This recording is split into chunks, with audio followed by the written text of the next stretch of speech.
DGP સરના આદેશ બાદ જે એક ઝુંબેશ હાથ ધરવામાં આવી છે કે જે લોકો ગુનાખોરી સાથે જોડાયેલા ઇસમો છે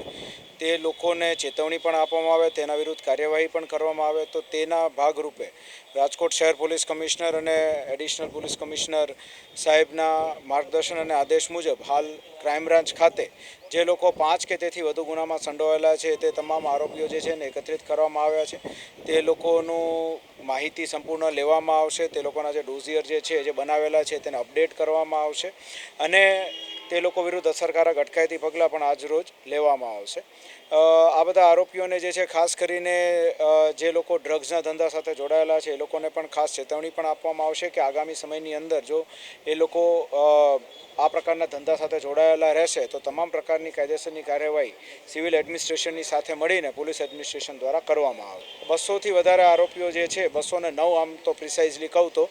જે 5 કે તેથી વધુ ગુનાના આરોપીઓ છે તેમાંથી જેટલાને ક્રાઇમ બ્રાન્ચ દ્વારા શક્ય હોય તેટલા 150થી આસપાસ આરોપીઓને જે છે હાલ એકત્રિત કરવામાં આવે છે.